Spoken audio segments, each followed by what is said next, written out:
to everyone that is watching this. Today I'll be talking about something that needs to be addressed, which is why we need free education all over the United States.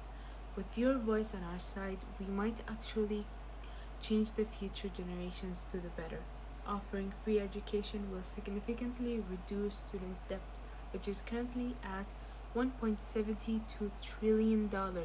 As a result, it will make low income students and younger generations to face fewer challenges, allowing most of them to complete their education.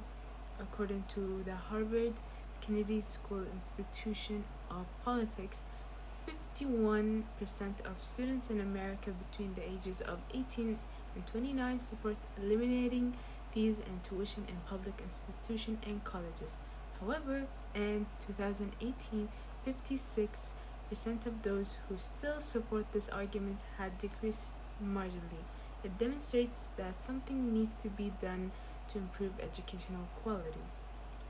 As per the evidence presented above, most students accept the notion of removing fees in public universities, while there are still individuals who disagree. More than half of the students favor the argument.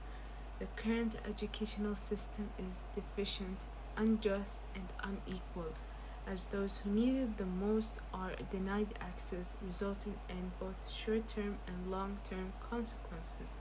If colleges and university education were free, more low income students would graduate and have more minor concerns about student debt.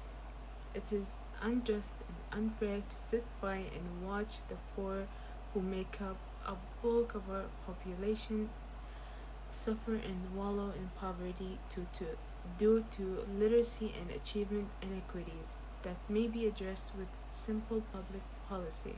Now I'll tell you two different stories. The first one is about Gibson. He was a childhood friend of mine. His parents relocated to Utah 3 years ago. Before he relocated, I recall being on the same junior high school class from grade 5 to grade 7. Gibson had an outstanding academic record, and he routinely outperformed me in practically all of the areas we studied in, and I enjoyed his company. After relocating to Utah, he enrolled in West High School for his ninth grade. Gibson's father later lost his central position with the local government, and he began to struggle to pay his tuition. Gibson's father later died in a car accident when he was in grade 10, and then he dropped out of school due to mounting amount of debt. In this situation, free education would really help low income and underprivileged populations increase their literacy levels. As these populations' knowledge and abilities improve, they become more involved in local, regional, and global formal economic activities, encouraging exposure and enlightenment on national productive activities as income rises. The other story is about Glenn. Glenn Martin is a Utah high school teacher who retired from Cairns High School. He claims that at least 6% of students from low income families drop out every year due to financial constraints. About 42% of Americans disagree on this issue, though. Free education and reduced student loan debt, claiming that the United States is not a communist country and that offering free items will encourage sloth and loss in the country's economic power.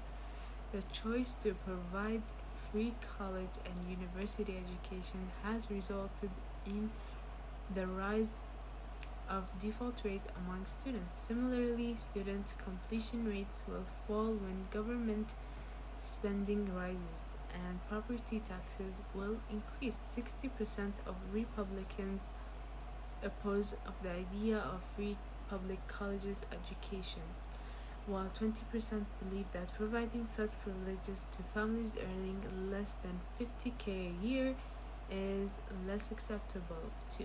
According to the Pew Research Center, students who receive free education drop out at rate of 39%.